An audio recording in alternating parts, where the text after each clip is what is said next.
nous allons parler de l'importance de se taire, ou quand le silence est d'or. Bonjour, mon nom est Sophie Stevens Lemaigre de Oser partager. Tu le sais, je suis passionnée par les interactions humaines et par la communication.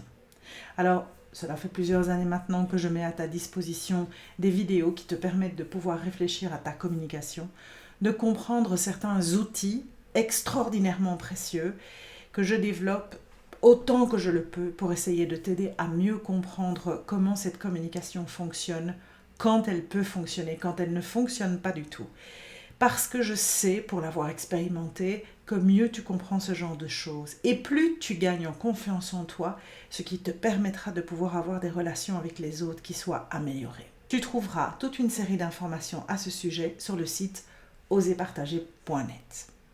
Aujourd'hui, nous allons donc quelque part, sans le vouloir, faire la suite de la vidéo de la semaine précédente. Et la vidéo précédente, c'est une vidéo dans laquelle je te parle de l'importance de rephraser ce que l'autre dit lorsque tu fais de l'écoute active. Alors, pourquoi est-ce que je lis ces deux vidéos ? Parce que dans la première vidéo, je te parlais du fait de montrer que tu étais pleinement présent lorsque tu prends le temps d'écouter quelqu'un. Je t'expliquais aussi les pièges dans lesquels tu ne dois pas tomber, parce que lorsque tu prends le temps et que tu es prêt à donner ce temps à l'autre, de l'écouter, tu dois pouvoir pleinement l'entendre. Et entendre quelqu'un, ce n'est pas lui répondre, ce n'est pas lui dire ce qu'il doit faire, ce n'est pas lui donner des solutions. C'est juste l'écouter. Je t'explique aussi dans cette vidéo le piège quand tu fais des rephrasages. Et donc aujourd'hui, ce que je veux qu'on fasse, c'est qu'on travaille l'importance de se taire. Ce n'est pas tombé du ciel. En fait, j'ai eu l'occasion de discuter récemment d'une problématique d'interaction entre des personnes. Je connais les deux personnes qui sont concernées et je les entends séparément se plaindre de la relation qu'elles ont l'une vis-à-vis de l'autre. Et je me rends compte que plus j'écoute ce qu'elle m'explique, plus je me rends compte, plus je comprends qu'en fait, la problématique vient d'une frustration. Et la frustration se trouve aux deux niveaux. Tu dois bien te dire que ce genre de situation, c'est souvent quand tu as deux personnes qui ont des caractères différents, qui ont des logiques différentes. Et que donc, il y a une intention positive chez chacune d'entre elles qui est de vouloir pouvoir communiquer avec transparence, de vouloir pouvoir donner un conseil parce que la personne se sent investie et a envie d'aider l'autre. Mais le problème, c'est qu'on se trouve dans, et là je ferai référence à une playlist qui se trouve sur YouTube et que tu trouveras facilement, qui s'appelle « Les 12 obstacles de communication ». Là, tu iras voir toutes les vidéos qui concernent cela. Mais ce sont vraiment des situations où ces personnes, pleines de bonnes intentions, parce qu'elles ne savent pas se taire quand c'est nécessaire, rentrent dans ces problématiques d'obstacles de communication et ne favorisent pas cette communication qu'elles ont pourtant l'envie de pouvoir améliorer. Lorsque tu considères que tu as la possibilité de faire un commentaire, de donner un avis, voire éventuellement de proposer une solution, c'est parce que tu considères que ce qui t'est raconté demande de ta part un commentaire, une solution. Quand une personne se tourne vers toi pour te livrer ce qu'elle a à t'expliquer, ce n'est pas nécessairement parce qu'elle a besoin que tu lui livres une solution. Elle a simplement peut-être besoin de te tenir au courant de certaines choses, ou elle a simplement envie que tu comprennes son point de vue, que tu comprennes ce qu'elle vit, que tu comprennes sa logique à elle. Et ici, j'insiste vraiment sur quelque chose de super important. Il faut apprendre à ne pas porter de jugement sur tout ce qui t'est raconté. Et d'autant plus si c'est quelqu'un qui te raconte sa vie, qui te raconte quelque chose qui lui est totalement personnel. Pourquoi ? Parce que chacun vit les choses à sa manière. Chacun va interpréter une situation à sa manière. Chacun va mettre ses préférences. Certaines personnes vont vivre des expériences en ne voulant jamais sortir de l'environnement dans lequel ils sont parce qu'ils aiment cette espèce de protection dans laquelle ils sont. D'autres vont plutôt avoir envie de voyager à travers le monde, de rencontrer des tas de gens, de faire des expériences complètement différentes. Personne n'a raison ou tort. Il n'y a pas de jugement à porter. C'est la force de la différence. Et nous devons nous nourrir quelque part de ce que les autres nous racontent, de leurs expériences, de ce qu'ils nous confient, pour pouvoir justement nous rendre compte que tout le monde est différent et que chacun a sa réalité, vit sa vie à sa manière.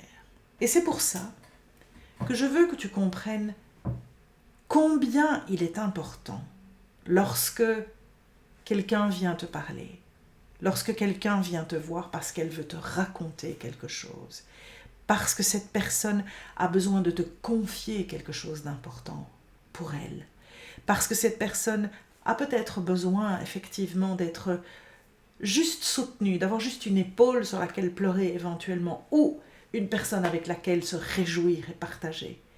Cela ne veut pas dire qu'elle cherche pour autant à ce que tu poses un commentaire, une critique, un jugement, une solution. Quand on comprend ça, quand on se rend compte que interrompre quelqu'un en plein milieu d'une explication, commencer à faire des commentaires par rapport à ce que l'autre raconte, poser des jugements parce que toi, de là où tu es, à ta place, c'est pas du tout comme ça que tu vivrais les choses, certes, c'est normal, mais ça ne veut pas dire que tu as le droit de les exprimer. Comprends bien que si tu choisis de le faire, si tu ne veux pas résister à cette habitude que tu as, cette urgence de vouloir absolument faire des commentaires, ne t'étonne pas que la communication s'arrête. Voire, et c'est pour ça que je voulais en parler aujourd'hui, que vos relations ne soient plus aussi bonnes qu'avant. Parce que accepter l'autre dans sa différence, c'est reconnaître que sa liberté s'arrête là où commence la tienne et vice-versa. C'est que, avec toute l'autonomie que tu peux avoir, la liberté que tu peux avoir d'énoncer ce que tu as envie, si tu ne veux pas blesser l'autre, parfois, ça vaut vraiment la peine de ne rien dire. Maintenant, quand tu l'as laissé parler jusqu'au bout, quand tu lui as donné la possibilité de s'exprimer et de te raconter tout ce qu'elle avait envie de te raconter, éventuellement, si ça te démange, pose-lui alors la question et dis-lui, est-ce que ça t'ennuie si je fais un petit commentaire par rapport à tout ce que tu as raconté ? Parce que j'ai envie de juste donner mon ressenti. Déjà, tu as introduit ce que tu vas dire, donc tu préviens l'autre que c'est un ressenti, que c'est quelque chose que tu as envie d'exprimer. Et à partir du moment où tu as pris le temps d'écouter l'autre jusqu'au bout, je te promets qu'il y a de grandes chances que la réceptivité sera plus grande à ce que tu pourras donner comme commentaire. Mais parfois, le silence, la retenue, la réflexion, qui te demande de peut-être prendre un peu de recul, peuvent aussi être de très bons conseillers. Parce que tu te rendras compte que finalement, tout ce ressenti que tu as, toute cette manière d'analyser ce que tu as entendu, elle est propre à toi. Elle est basée sur ton expérience, ta manière de vivre les choses, ce qui est important pour toi, mais que la personne avec laquelle tu as parlé, ce n'est pas les mêmes priorités dans sa vie, ce n'est pas les mêmes choses. Vis-à-vis de personnes qui n'ont pas d'importance à tes yeux, ça ne fera pas grand cas pour toi si tu décides de parler et que l'autre prenne mal les choses. Mais à partir du moment où c'est des personnes auxquelles tu tiens, vis-à-vis desquelles tu penses que tu as une bonne relation, il faut que tu mesures et que tu prennes bien conscience que dans certaines situations, ce n'est pas un dialogue qui s'ouvre. C'est d'abord et avant tout une écoute bienveillante, une écoute attentive qui est attendue, avant de pouvoir peut-être éventuellement arriver dans un dialogue où un échange sera possible. Tu le sais, je le répète de façon régulière, apprendre l'écoute active, c'est comprendre ce que l'écoute veut dire. Et l'écoute, c'est entendre l'autre dans sa réalité. Ce n'est pas écouter pour juger, ce n'est pas écouter pour interpréter, c'est juste entendre l'autre dans sa réalité et prendre conscience que l'autre vit les choses différemment, que ses priorités sont différentes des tiennes et qu'il n'y a ni l'un qui a raison ou l'autre qui a tort. C'est juste deux points de vue, deux approches, deux manières de fonctionner qui sont différentes. Et quand on se rend compte qu'on peut s'enrichir des différences des autres, parce que ça nous aide à réfléchir quelque part et à mettre peut-être en perspective les analyses que nous faisons pour nous, eh bien, on se rend compte que c'est ça le partage et que la communication, elle nous nourrit aussi de cela. Donc, lorsque tu seras dans une discussion avec quelqu'un auquel tu tiens, quelqu'un qui est important pour toi, accueille cette personne pour son individualité et pour sa différence. Écoute-la, retiens-toi, même quand l'envie est là, et puis vois comment les choses se mettent en place quand tu arrives à te taire, garder ce silence, tout en étant attentif et bienveillant, tout en étant là pour entendre, et tu verras aussi comment va se développer vos relations quand la communication s'installe, qui va peut-être favoriser justement une entente encore plus importante, parce que toi comme l'autre, vous serez en confiance et vous saurez que vous pouvez être pleinement vous-même lorsque vous êtes ensemble. Bonne réflexion, bon long silence et meilleure communication. À la prochaine fois. Salut!